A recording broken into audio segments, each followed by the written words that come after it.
How is it possible for two people to look at the exact same thing and see two completely opposite realities? How do wars start? How do religions divide? How do we become so convinced that we are right and they are wrong? Welcome back. Today we are diving deep into the Masnavi of Jalaluddin Rumi to explore one of the most profound stories ever told about the limitations of the human mind, the elephant in the dark. You may have heard a version of this story as a child, a blind man touching an elephant. But Rumi's version is different. It is not just a fable about blindness. It is a terrifyingly accurate diagnosis of the human condition. It explains why we fight, why we suffer, and why we miss the whole because we are obsessed with the parts. Let's enter the dark house. The story begins in a city where no one had ever seen an elephant. It was a creature of legend, a beast from a faraway land. Some Hindus brought an elephant to this city for an exhibition. They placed a massive creature inside a large, dark building. News spread quickly. The beast is here.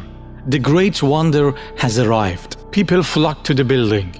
But there was a problem. It was night, and inside the building, it was pitch black. Not a glimmer of light. You couldn't see your own hand in front of your face. But the people were impatient. They couldn't wait for morning. They wanted to know now. So a group of curious visitors went into the dark room. Since they couldn't see with their eyes, they decided to see with their hands. They reached out into the void to touch this mystery. Let's pause. The setting here is crucial. The darkness in this story represents the material world and our state of spiritual ignorance. We are living in a world where the absolute truth, God, reality, the divine, is veiled. The elephant represents the absolute truth or the divine reality. It is huge, powerful, and present, but we could not see it clearly with our physical eyes. Rumi is telling us we are all desperate to know the truth. We are curious creatures, but we are trying to understand the infinite using our finite senses. We are trying to understand God or the universe using only our logic and our five senses. And because the room is dark, our spiritual vision is blocked, we are forced to grope around, touching only fragments of reality. One man moved forward in the dark. His hand landed on the elephant's trunk. He felt it moving, long, hollow, flexible. He felt the hot breeze coming out of it. He nodded to himself. Aha, I know what it is, he thought. This creature is like a large water pipe or a hose. Another person reached out and touched the elephant's ear. It was wide, flat, and it flapped back and forth, creating a breeze. He smiled in the dark. I have found the truth. This creature is clearly a giant fan.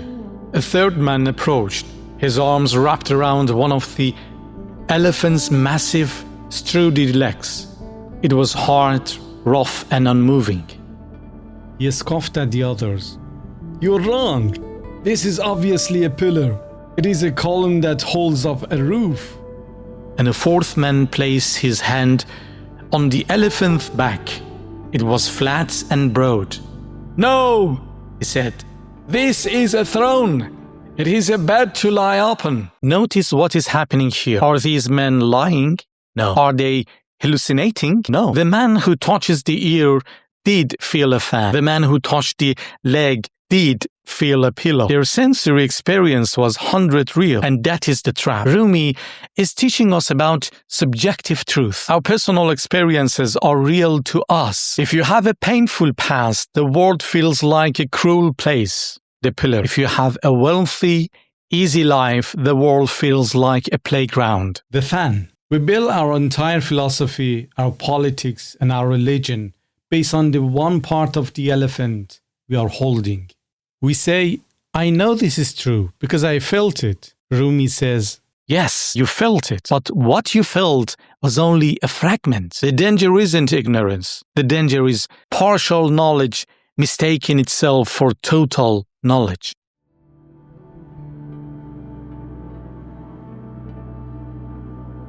The men left the dark room and gathered with the crowd outside. The crowd asked, "What is it? What does the beast look like?" The first man shouted, "It is a pipe, a terrifying, moving hose." The second man interrupted, "You are a fool. It's a fan, a wide, flat fan." The third man yelled, "Are you both mad? It is a column, solid and unmoving." They began to fight. They called each other liars. They called each other heretics. "I touched it with my own hands," one screamed. "So did I," screamed the other. Because their descriptions were different, they assumed their realities were opposed. They were ready to kill each other over the definition of the elephant. This is the story of humanity in one scene. This is every religious war. This is every political debate. Rumi observes that all conflicts arises from the angle of view. The man holding the ear called the man holding the leg a liar. Why? Because a fan cannot be a pillar. In the world of logic, these are contradictions. But in the world of the elephant, the truth, the fan ear and the pillar leg belong to the same body. They are fighting because they lack the context of the whole. When we are stuck in our ego, we defend our part as if it is the whole universe. We confuse our perspective with reality. The tragedy is that they are all describing the same God, the same truth, the same life, but their limited language and limited experience turn them into enemies.